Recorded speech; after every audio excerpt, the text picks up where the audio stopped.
Bonjour à tous, j'espère que vous allez bien.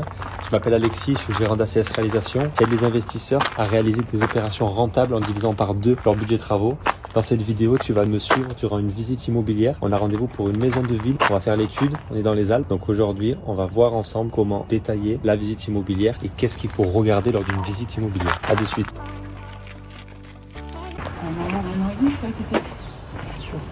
Et pour repasser des réseaux ou c'était pour des pour repasser des réseaux et c'était décalé. Donc là. à gauche. Ouais, voilà. Ça c'est chez nous. Ouais. Okay. La façade est à reprendre sur l'intégralité de la façade nord.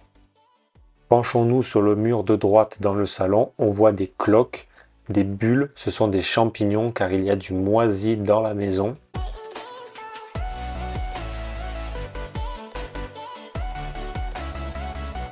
Il faut chercher le point d'eau dans l'habitation. Ici, on voit l'évier, donc l'arrivée d'eau n'est pas loin avec les évacuations.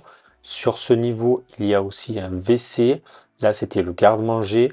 Donc le WC, il est situé en rentrant à droite, lui avec une évacuation en 100. La cuisine dans son jus avec des carreaux, un poêle et une gazinière. À noter que la hauteur sous plafond n'est pas réglementée dans ce logement, on est plus sur 2,20 m de hauteur sous plafond, ce qui risque de poser problème. Ouais, c'est vraiment ancien maintenant, 15 ampères, mais plus rien. Ah Là. Et là, du coup, c'est une. Vu que ça fait 50 ans que c'est pas habité, c'est une succession. Ouais, c'est ça, tout à fait. C'est une succession d'une tente.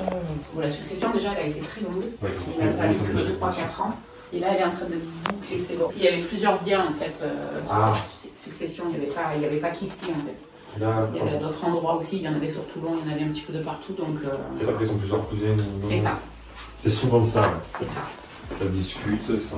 Exactement. Mais du coup, oui, de toute façon, vu que c'est à 50 ans, le tableau est en direct. Je cherche un disjoncteur ou un fusil, mais. J'en ai pas vu.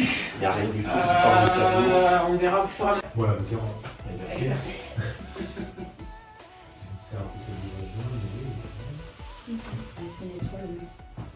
On voit bien que dans la maison, il y a un problème de ventilation, étant donné qu'on est sur du simple vitrage et qu'il n'y a pas d'aération mécanique. Ici, nous avons l'accès à la cave au R-1 par le salon.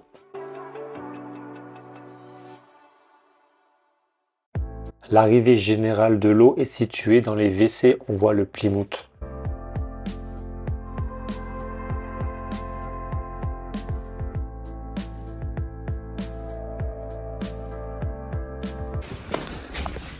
On a une double chambre.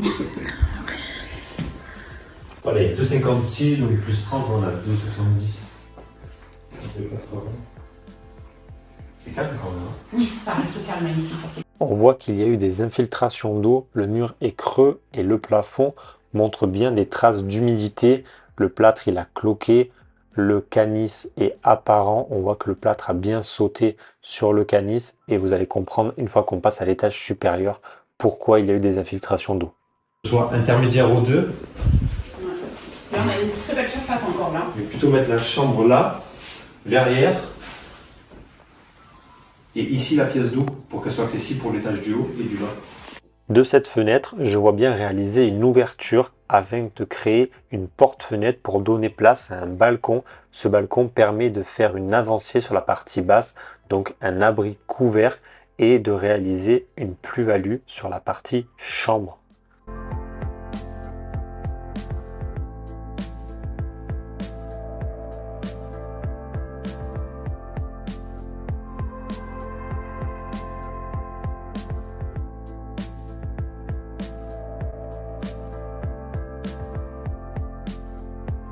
Et voilà, ici on peut quand même l'aménager cette pièce. Parce qu'il y a un beau volume.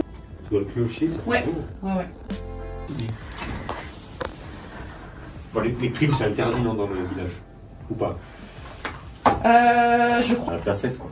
Ouais. Le groupe extérieur. Non, ça doit pas être intérêt. Alors, à un Ouais, moment donné, il faut être ça logique. augmente énormément les TPE. Bah oui. Donc, après, rester comme c'est mansardé là.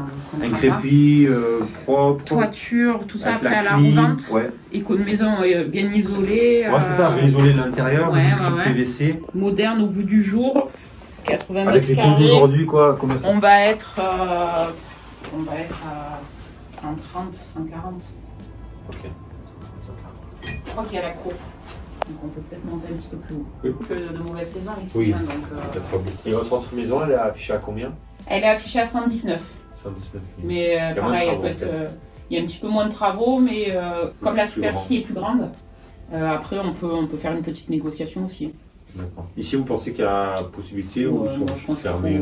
Déjà, je sais que 15 000 ça passerait. D'accord. C'est eux qui vous ont dit on a besoin de temps ou c'est vous qui avez dit ça vaut pas plus de... Non, moi j'ai fait mon estimation mais il y a 3 ans. Ah oui, c'est vrai. Et en fait, ils sont restés sur le prix, j'ai réactualisé, mais ils sont restés sur le prix. Ils ont dit de toute façon, c'est une maison qui va être négociée, donc on part sur ce prix-là. Tout à fait. C'est comme ça, tu sais qu'en visitant, là, il faut vraiment qu'on prenne du temps sur le chiffrage.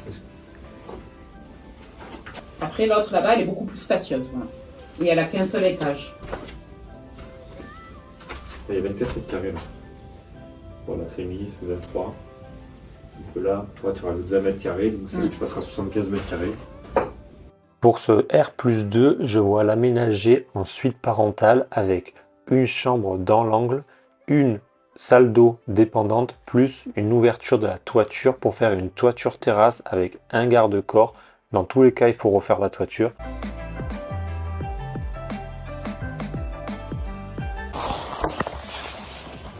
Allez.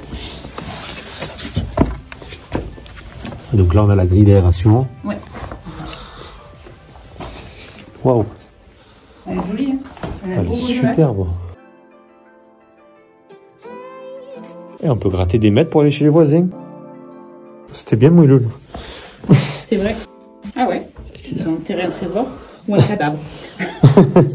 Moi, je ramènerai par-dessus. Moi, je veux pas savoir. Non, c'est vrai que ça m'intéresse pas trop. Presque 18 mètres carrés.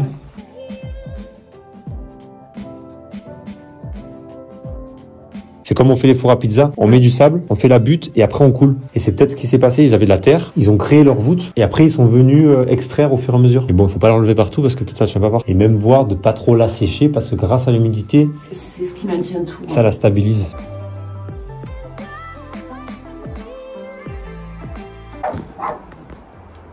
Ouais, c'est une bonne nouvelle. Ici, ils sont s'habiter, là il y a un climat. Avec comme ça. Derrière. Et derrière, on dirait que c'est un peu la campagne quand même derrière là. Oui, c'est un peu la pampa.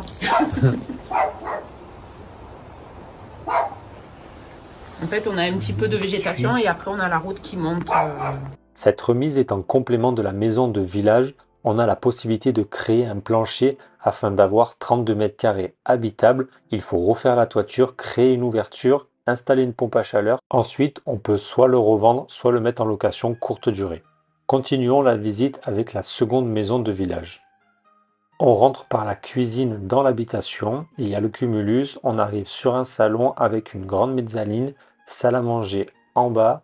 Possibilité d'agrandir la mezzanine ou de réaliser une nouvelle mezzanine en face. Sur ce niveau, il y a aussi une chambre, une salle d'eau, un WC et on accède ensuite à la cave au R-1.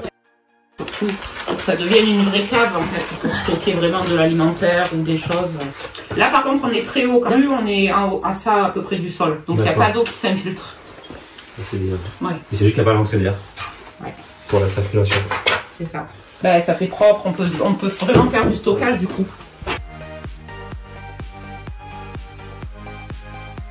Ils ont refait le plancher mais il est tout tordu. C'est le plancher de la chambre du bas, on le voit. Avec la ligne. Ah, ils sont le point d'eau aussi. Ça fait de l'eau froide par contre. Ils ont mis des bornes à placo sur le bois, on dirait. Ouais. C'est encore un étage là? Sur cette partie, c'est la toiture, oui, là. On a l'accès au grenier avec la toiture. Ah oui, peut-être fissure.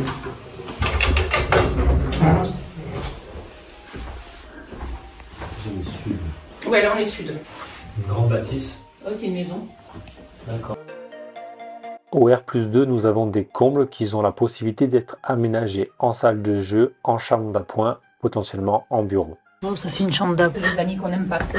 Une salle de jeu plutôt, j'aurais dit. On vient de terminer pas une, mais 2 visites. On a eu l'opportunité de voir une seconde maison de village. L'agent immobilière était très coopérative. La première maison, c'est une innovation technologique avec une toiture invisible. Voilà.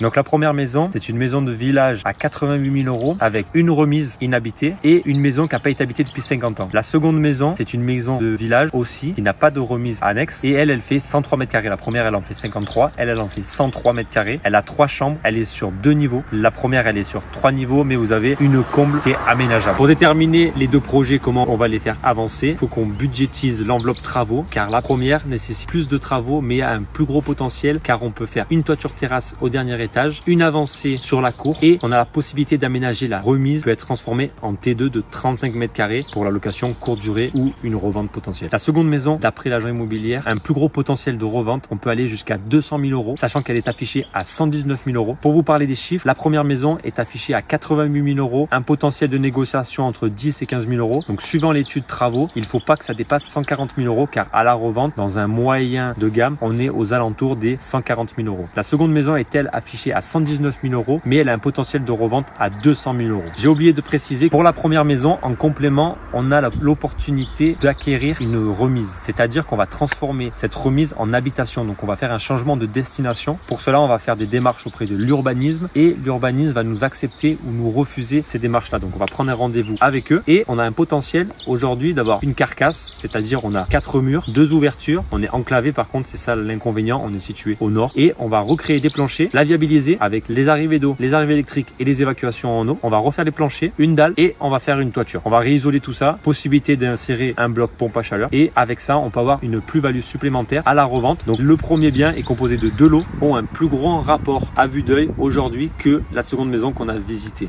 J'espère que cette vidéo t'a plu de venir avec moi sur mes visites biens immobiliers et que ça va te motiver à franchir le cap. Si tu as un projet de rénovation mais que tu ne sais pas par où commencer, réserve ton appel découvert avec moi afin de me parler de ton projet et pour que je puisse te conseiller. Je te dis à bientôt.